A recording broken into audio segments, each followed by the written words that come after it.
Você estava falando sobre o processo contra o Lula que o mandou para a cadeia e tudo mais. A impressão que eu tenho, talvez seja a mesma que a tua. Boa noite, Gisele. Chegou a Gisele. Desculpa. Houve ali um movimento. Você considera que houve ali um movimento para tirar o Lula das eleições? Porque à época, se eu não me engano, ele tinha 37% de intenções de voto, alguma coisa assim. Isso é mentira do Lula. É? De novo, se a gente fizer uma pesquisa para trás, por causa daquela destruição da economia brasileira... Você lembra do Celso Pitta em São Paulo? Lembro.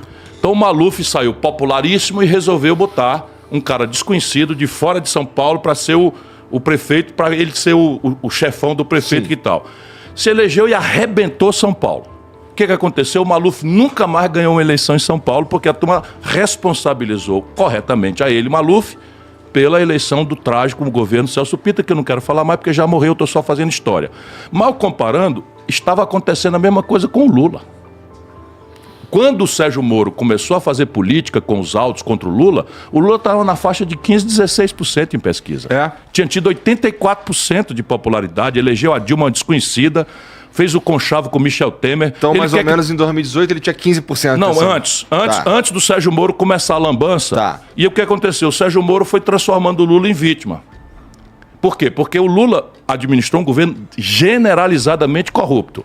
Eu estou dizendo aqui, o Lula hoje disse que eu minto. Sabe por quê? Porque eu não minto. Eu aguento o seguinte, serra meu braço em nome do Brasil e eu aguento sem nem tirar o sorriso da boca. Agora, mentir eu não minto. Então vamos lá. O governo do Lula foi um governo que transformou, igual de trás, igual do atual, a corrupção no elemento central do modelo de poder. Isso é que eu estou falando. Não quero falar mal do Lula. Eu quero tentar que a gente ache a solução para a doença que está matando a nossa sociedade. O jovem brasileiro não acredita mais na política. Sabe, a linguagem da democracia é a política. Todo mundo acha que a política é um pardieiro de pilantra, que todo mundo é ladrão. Aí tem o ladrão do bem, o corrupto do bem e o corrupto do mal. Onde é que nós vamos parar? Percebe? Mas existe também, hoje em dia... Mas deixa eu te dar os exemplos, só do que eu falei em público. Tá. Então veja, procure no Google, meu irmão, para você ver se é verdade ou não é verdade o que eu estou falando. O Lula, PT, entregou Furnas para o Eduardo Cunha. Eu fui a ele e disse, não faça isso, o Eduardo Cunha é um grande corrupto e com Furnas na mão vai roubar e vai comprar a maioria da Câmara e virar presidente da Câmara. Ele disse, esse filho dá, que o Lula gosta de um palavrão e tal, não vou dar. No dia seguinte eu soube pelos jornais que deu. Aí eu, pumba, denuncio. O Eduardo Cunha, pumba, me processa. Não me processa por calúnia não, me processa por dano moral, porque eu chamei de corrupto. Percebe? Lula deu Furnas contra a palavra que tinha dado a mim de que não daria. O Lula entregou a Transpetro um camarada chamado Sérgio Machado para roubar para o Renan Calheiros e para o Romero Jucá. Sérgio Machado, Transpetro. O Lula entregou ao Gedel Vieira Lima, lembra daquelas malas de 51 milhões de reais? 51 milhões de reais nas malas. Cadê esse dinheiro? Cadê esse dinheiro? A Polícia Federal apropriou-se de volta, não sei se já devolveu para o governo, mas foi expropriado. O que eu estou querendo dizer, de novo, o Lula deu o Ministério da Integração Nacional, o Projeto São Francisco, o ministério que eu ocupei por Gedel roubar. Depois a Dilma deu a vice-presidência da Caixa Econômica para o Gedel. Sim, mas está falando mal do Lula? Não, meu irmão, sabe com quem que o Lula está hoje na Bahia? Com o mesmo Gedel Vieira Lima. Sabe com quem ele está hoje em Alagoas? Com o mesmo Renan Calheiros.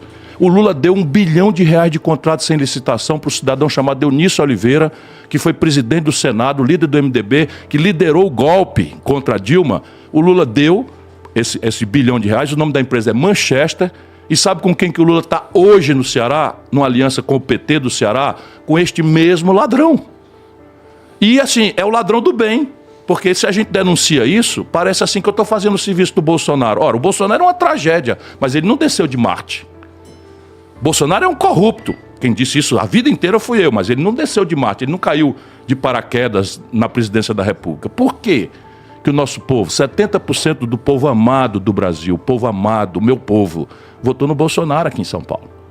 Sabe, quase 70% no Rio. Quase 70% no Rio Grande do Sul, no Sul todo, no Norte, no Centro-Oeste. Então o nosso povo todo virou gado. Nosso povo todo virou fascista. Não, nosso povo votou revoltado. Te lembra disso, meu irmão? Voltou revoltado com a devastadora crise econômica e com a generalizada corrupção que o Lula patrocinou lá e com quem está agarrado hoje. E não aprendeu absolutamente nada, Igor. E aí ficam zangados comigo.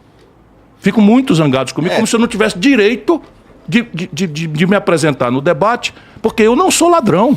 Agora, é só o que faltava, eu sou obrigado a escolher qual é o meu ladrão do bem. Tem realmente uma galera dizendo que por você não estar com o Lula... Eu tô com o Bolsonaro. Você tá com o Bolsonaro. Pronto. Tem uma galera te chamando de bolsonarista, inclusive. Então, é isso. Até por causa do cochicho lá no... Tu sabe o que foi o cochicho? Tu acha mesmo que eu vou conversar com o Bolsonaro na frente das câmeras? Percebe? O Bolsonaro me perguntou como era o nome do tal padre.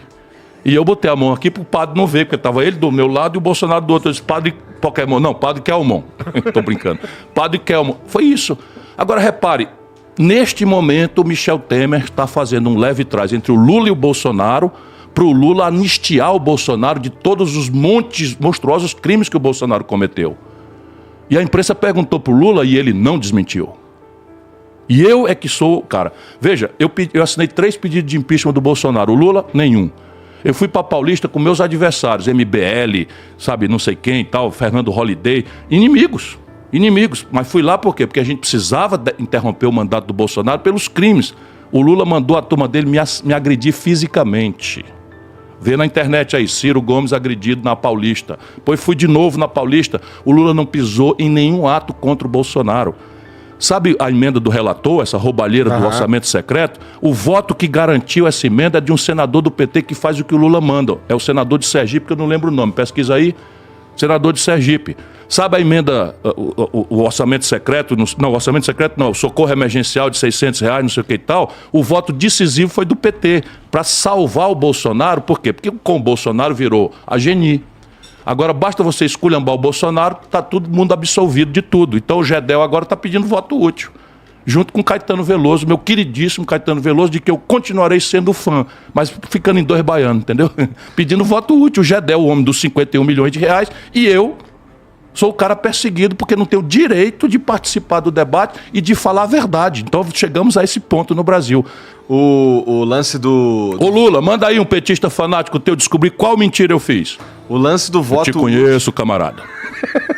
O lance do voto útil pra mim é... Eu sou contra esse lance de pensar dessa maneira, porque pra mim parece mesmo escolher alguém... Você não tá votando em alguém que te representa, você não tá votando em ideais, você não tá votando em nada, você tá votando contra alguém. Então veja, vamos pegar esse assunto moral, que nem é o mais grave, sendo gravíssimo, mas vamos pegar a corrupção. Se o critério de que o político corrupto não deveria merecer um voto foi um critério relevante para 25%, 30% da população, se você vota no seu corrupto do bem para derrotar o corrupto do mal, você vai dar uma representação que vai dizer o seguinte, que quem é contra a corrupção só tem 5%. E aí você fode o país, desculpa aqui a expressão, você ferra com o país. Esse é o que eles querem fazer. Por quê? Porque o Lula não aguenta a pancadaria moral em cima dele. E os números econômicos ele também não aguenta. Sabe o que ele faz? É uma grande fraude. Ele pega os 4 anos do primeiro mandato, esquece. Pega os 4 anos do segundo mandato, onde os preços dos produtos brasileiros lá fora bombaram, e ele expandiu o crediário e tal, e pega só esse número. E apaga da cabeça do povo a memória do governo Dilma, que teve 2 mandatos postos por ele. Quem era a Dilma? Quem era a Dilma? Agora, ou é verdade ou é mentira que o Brasil, pela primeira vez na história, derrubou a economia 7% em 2 anos. Nunca houve isso na história do Brasil, Igor. E quem fez isso? O PT. E o Lula apaga tudo. E eu tenho um livro com números, com fonte, e tá aqui eu mostro que o crescimento econômico do período que o PT mandou no Brasil foi igualzinho do Fernando Henrique, um pouquinho maior, 2,5% para 2,6%.